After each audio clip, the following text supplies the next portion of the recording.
one of the things I find myself having to do is defer to what Manfred said in almost every way, and to assume that what I'm going to say will be taken in the context of an insider's critique, because for all of the coherence or coming to coherence of a global sense of a generalised and coherent ideology, every aspect of it is still, and this is therefore the other side of the story, it's not to qualify or change anything that Manfred has said, it's to actually start to address why, given the fact that that emerging ideology is globalising, cohering, why, given its coherence, is it having so little effect? Now, I know others here will feel the lack of optimism, and optimism of the will is only one part of it. I'm going towards pessimism of the intellect as the core part of what I'm going to talk about. And to suggest that we're in a storm is understatement. We're in a storm that's the storm prior to the storm. We're in the storm of the individuals and social movements who are responding to structural crises in our world today, and those structural crises are having effect on every aspect of social life. So you would expect that some of the responses to that would be strongly to find the ways in which we can find counterpositions. In a way, this storm is objectively and subjectively understood. Everybody now talks about crisis, whether you're on the left or you're in the neoliberal right or the conservatives or the neo-traditionalists, everybody's talking about crisis, and that's part of the issue. And Lauren Langman talked about how the Occupy movement is an emotional-driven, counter-hegemonic movement, which aims at the transformation of identity. Now, I'm going to say, yes, that's true, but it's true in theory rather than in practice. Because I don't actually think it aims at the change of identity in a comprehensive way that a lot of its rhetoric talks about. And so we're still at the stage where the consequences of the claims are still being debated. Can we develop a capitalism which is no growth? Can we find a market which is beyond capitalism? All those. Can we move to a point where we're not increasing resources while always talking about climate change? Mitigation. Mitigation has been going on, and the knowledge of mitigation has been going on in the West for the last 20 years, and we still have an upward climb of resource use. And the mineral sands and the shale oil and all those sorts of things are part of that process. Everybody is living in a consumption, globalising capitalism, and for all of our claims that we're going to change it, overthrow it, find an alternative world, even those people who are speaking that language live within it and are built by it. So therefore, you look at some of the claims of justice globalism, and the only one that stands out that is not part of the dominant ideologies of neoliberalism, with some different adjectives added to the front of them, is solidarity. Even equality, equality of opportunity, is no more than the liberal notion of the 19th century. It can be built into neoliberal claims about equality of opportunity, which means that we have to let the commodity run free. It can't be constrained by borders. We always have to have equal opportunity to send our children to the best schools. We always have to have equal opportunity to exploit others as much as we possibly can. And so words like freedom, freedom is one of those words, or liberty or autonomy, one of those words which crosses the divide. Agency into connectivity, and Jay Smith in his discussion of Occupy used the word inclusion and open spaces. They are also the words of global capitalism. The open space of global capital to include everybody as they need to, break out of their iron cages of command-led economies like China to become true consumers. Transcending of boundaries is part of global capitalism. Emancipation, even emancipation is a word that the lifting out, emancipation from the constraints of your body, to use one of the talks from earlier in the session, where we're now so concerned about the limitations on our body that we want to have the emancipation from pain or illness and those sorts of things. And therefore, even the term progress and progressive are pretty much bound up with each other. Our own conception of ourselves as progressive is linked to the notion of progress, and we're unable to get ourselves out of that framework. So hence my overall argument. Global crisis and the responses to it have hit the wall. That is, the Occupy movement, the World Social Forum has hit the wall.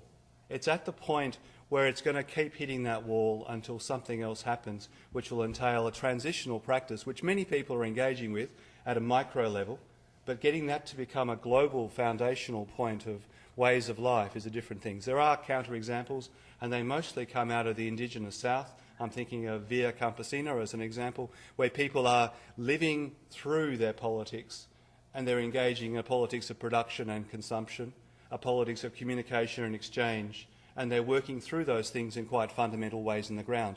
The reason why Zapatistas were successful was not because of the internet. It was because it was grounded across various layers of social life which had a place, it had a location in people's lives, and it was part of the ways in which people produced food and lived in local places and started to respond to the ways in which the state was intervening in those places. So the wall, therefore, is not just globalising capitalism and the ideologies of neoliberalism, although that's one of the major things. The wall is also globalising mediatism, which means that an Occupy movement doesn't exist unless it's on the internet, unless it's got Twitter and Facebook and all those other mechanisms for making itself apparent to the world. And if it doesn't exist to itself because it's not looking at itself as it does stuff, then that's certainly a concern. And also with the framing of globalising technoscience, the fact that those things have come to make us who we are and we can't see our way beyond them.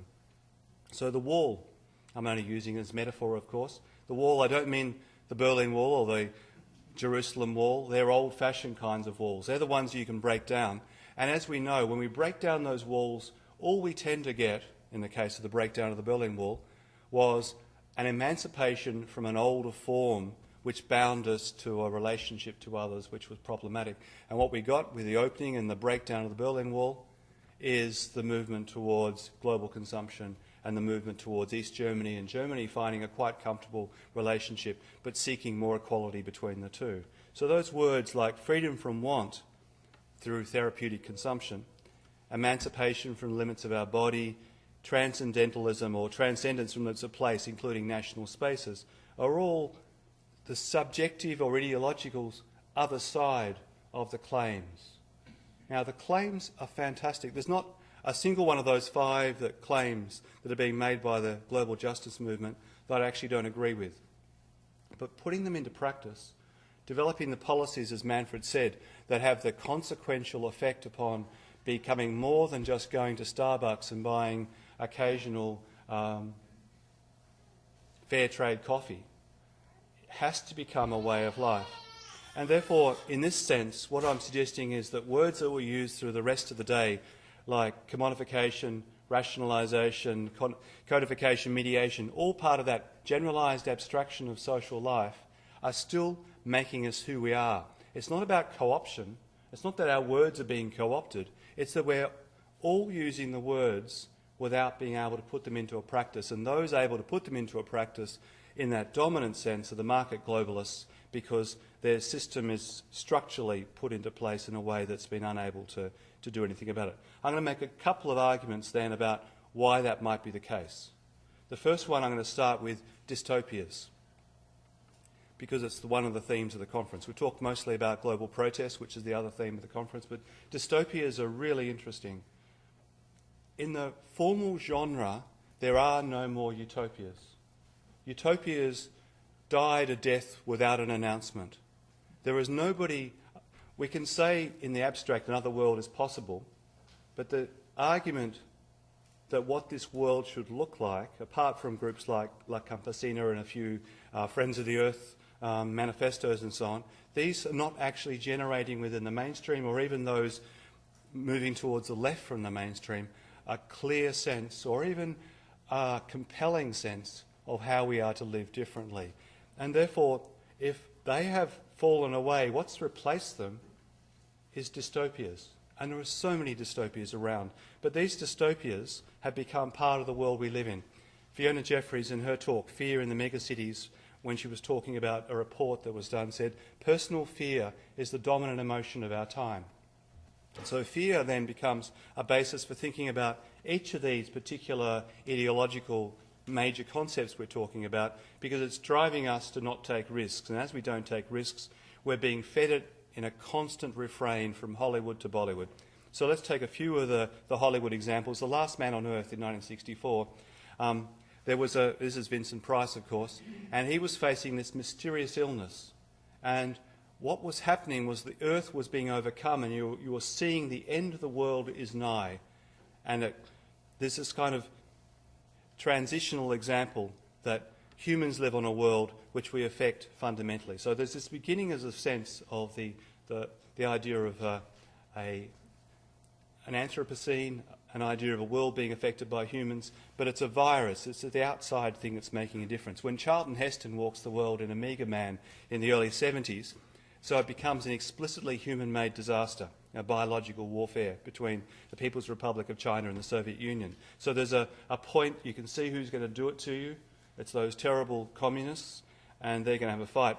When Will Smith, and this is from I Am Legend a couple of years ago, when he then walks the world, he's confronting a virus which is produced by technoscience, that virus. But technoscience falls into the background. He uses exactly the same machinery plus his body to effect a change, and then we find him at the end in a sort of backwards area of the United States somewhere where he's found another zone which looks very much like the Quakers or the Puritans of old. So this originally intended to cure thing becomes the virus mutation which kills people and turns into zombie-like creatures. And all we do is fear. There's nothing that gives us any alternative. The Last Man, that was based on Mary Shelley's book, gives us something which we fear, smallpox. And then in the last few years you have a change in these dystopias where the dystopia now has no cause, or rather has such an abstract cause that we can't work out what to do about it, or we don't actually have the mechanisms, or we don't care. And I think of, say, Cormac McCarthy's book and film, The Road, is not interested in the source of the crisis. It's interested in how people operate within it. And then a remarkable documentary called Life After People. That just disappeared.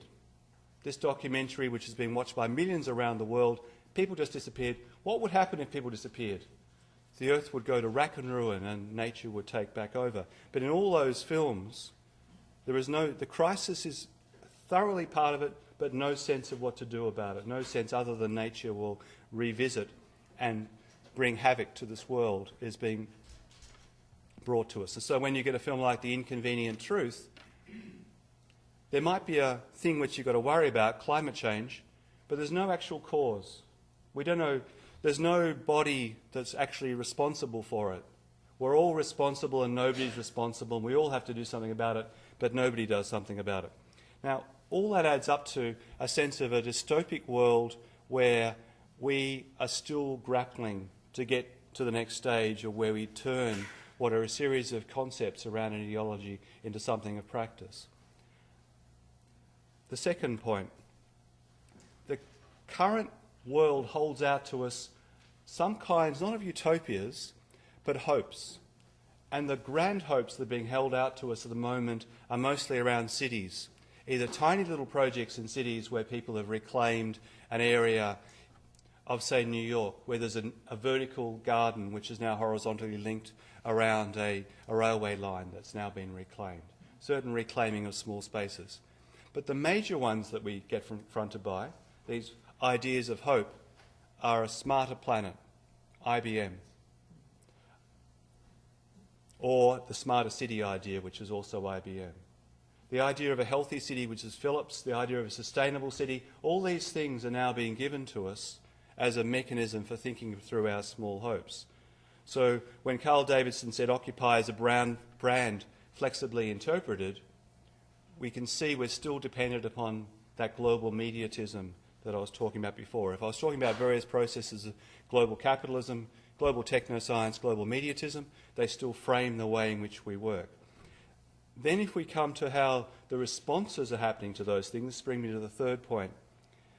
There are two major responses. One is what might be called the politics of the sporadic riot, and the other one is the politics of global protest. And they're bound up with each other. They're not absolutely dissimilar. One's much more self-conscious, reflexive. The other one can be criticised from becoming looting at some stages. But both of them, particularly the politics of the sporadic riot, actually contribute to a generalised civic fear, going back to the idea that we fear our insecurities more than anything else. And therefore it tends to blanket a transitional politics of the kind that La Campesina or Via Campesina has been talking about. Let's take a couple of those examples. Detroit now basically is about to collapse. They've just put in place a financial advisory group, which is a euphemism for bring in the receivers. And they're keeping on paying a series of major international companies as consultants to try and keep part of their fiscal responsibility to follow what they're supposed to do. But the average house price in 2012 is $7,500, and a third of the city's housing is derelict. There's a decline in population from 2 million in the 1960s when Detroit was about the fourth largest city in the United States, and it's now down to 0.7 million. So the thing is collapsing, but the only discussion about it is about economic restructuring rather than how do we bring back people's lives and their cultures. If you go to Paris, and I went to Paris to have a look at what happened to 2005. Remember the civil riots in 2005 where cars were being firebombed? And so I put into a search engine firebombing and cars on fire, and it took me a long time to get through the first 150 references, which are to wealthy Paris square evacuated after huge fire breaks out in Ritz Hotel underground car park. 30 luxury cars have been destroyed, including an Alfa Romeo and an Aston Martin and a couple of Lamborghinis. And so the whole discussion was on that. But if you look at Paris, and Paris is a remarkable city, but discussions of Paris are still of Paris as the genteel city. And Paris constantly has cars being set on fire, not on underground fires, which might have been by an accident, but by people actually involved in what I was calling the slow riot or the sporadic riot. So in 2005, in those civil riots, the government, at the point, and this is the 20th day of unrest, and at the point when only 163 vehicles were set on fire that night, said, we're returning to an almost normal situation. That's the world we live in, and yet we barely are able to address it. There was a big, and I can go through much more of the figures, New Year's Eve is the big night for fires on cars. About 1,000 cars are firebombed in France every year, New Year's Eve. The figures for 2009 were 1,147 cars. And that was a 30% rise on the 2007 figures. And then there were in 2009-10, 1,137. That was 10 less than the year before. So obviously we've got an improving situation. But the crisis is always seen as elsewhere. Somehow the crisis is always seen as either in that area of financial hedging and derivatives capitalism, which is somewhere else in the abstract ether. And I just use one example. The crisis is elsewhere was a conference called, which was called by Urgence Réhabilitation Développement, which is URD in Paris. They had a conference which was called Crisis in Cities, and the document said a number of case studies will be analysed, such as the evolution of Afghan cities, the difficulties of urban reconstruction in Banda Aceh after the tsunami, the impact of January 2010 earthquake in Haiti. Not a mention of Paris. It didn't come under the heading of what was a crisis. And London is pretty much the same. London goes on as ever before, and yet maybe you've forgotten, but just a few months ago, London was burning. For a few nights, London burned, and it started off in Tottenham, went to Hackney, Brixton, Peckham, Onfield, Croydon, Ealing and East Ham. And what happens in that process, two things happen. One is for the days after I wandered around following different groups, community re-established itself and people with yellow jackets, although they're provided by corporations, people with yellow jackets walk around together cleaning up the mess, and then it disappears into these become zones that must be resecured. And so how does global rebellion hit the wall? One of the things that happens is the re-securing of those zones becomes part of the response of the state or the civil society movements, and the fear of people about those social changes that are happening through the global crisis fundamentally affect the way in which people feel. We would love to have another world. Another world is possible, but we don't know how. Now, it seems to me that it's not actually much different in theory. And one of the ironies of this process is during this very time that the idea of the global came to the fore, the idea that we are globally connected on one planet, that we are connected in such a way as to make the difference by a movement here, a movement there. At that very time, the idea of a generalising theoretical approach to able to understand what the connections between these past were dropped away. So post-structuralism, for example, came to the fore during the very period of the rise of the concept of the global. And what informs post-structuralism? It's a methodology of critique of grand narratives, critique of the 5 concepts because they can easily be undermined by the very processes. Therefore, we have to return to micro-practices. Therefore, secondly, a methodological emphasis on micro-practices. At a time when we also need global institutions as well as local one, a turn back to the local. A normative crusade against all boundaries, and you'll recognise that is both, the normative crusade against all boundaries is both the argument of the anti-globalisation or ultra-globalisation movement, although becoming much more sophisticated over the last 5 years, but it's also an argument of the borderless world, global capitalism, which started with a Kenichi Omai and that sort of thing. So it's also the emphasis of market-based neoliberalism.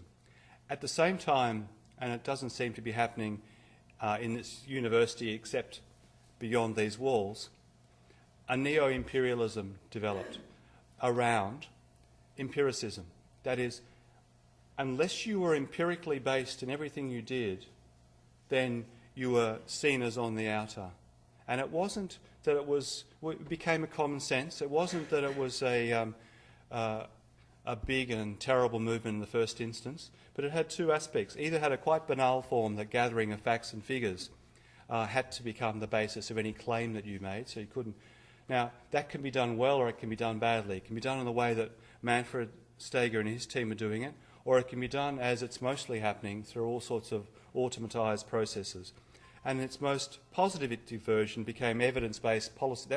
Evidence-based policy was actually quite positive for a period. Then it became just the mechanism by which we had to assume that the real world, in inverted commas, was the one that ruled.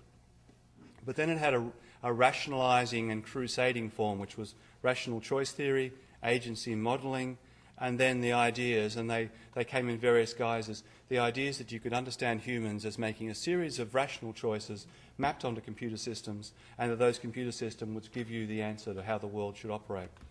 And so even a group like actor network theory, which is incredibly sophisticated, reduces the world to one dimension. It reduces it to the movement of people on a single plane as they operate in a singular idea of spatiality.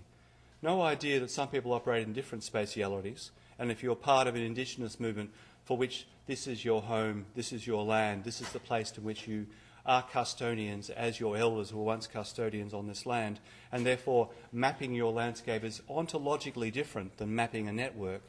Those tensions, ontological tensions, are not brought into these kinds of theories. And then in politics, when I say politics, I mean mainstream politics, it was much the same process. We tended to treat the idea of the social whole. We lost the sense of the nation as the obvious social whole. The global was still an emergent. In Manfred's terms, it was still a rising global imaginary. And that rising global imaginary gave us something to fix onto, but it didn't give us a way of thinking about what would be a thing called society. And so it's been moving back and forth. From Margaret Thatcher's big talk in 1987, when she said there is no such thing as society. And she said it, and she was talking to a Women's Own magazine. And I say that only because it's part of everyday life, so it goes into that area that Manfred was saying needed to be explored as well. You have, in fact, that same argument that we have to get to people power. We've got to get beyond the state. We can't have anything which is constraining. And so when Prime Minister David Cameron, in his press release, when he was launching the big society, he's doing it as a press release.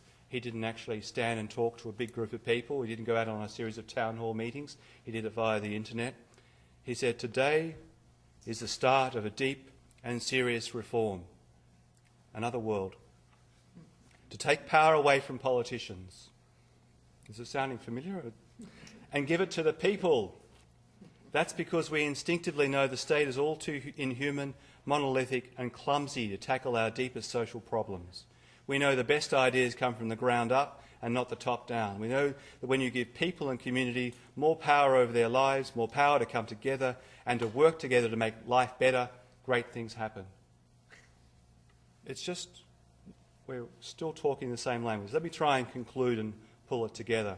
What I'm arguing is that an emergent global imaginary is still looking for a concretisation, an embodied sense of its own practices. It finds that embodied sense in moments. It finds it in the slow riot, the sporadic riot. It finds it in moments of coming together. There are possibilities that are opened up through some of the institutionalisation practices, and I've already used the concept of Via Campesina, which is actually growing food, which is actually developing worker cooperatives to relate to people. It's working in small places, but it's global at the same time. There is a radicalism in those things which comes from moving beyond modes of communication exchange to moving towards a transitional practice around food production in relation to food insecurities. It's real and it's strong. But for the most part, most of our politics is conducted in the same media, in the same way, through the same language as neoliberalism. And therefore, we need to start thinking about this quite seriously, because it will take a kind of thing that Manfred is talking about, but we're still a long way there. What I get worried about is the idea that we've suddenly woken up, because we've been waking up and waking up and waking up for the last 3 generations, and there is still an activity to be generated to bring us together in a way that means that as we face a crisis, which probably is as deep and goes back as far as when Noah started counting the animals, we are still working out how to live on this planet, and if we don't do so, we'll find ourselves moving from the storm to the ultra storm. Thank you.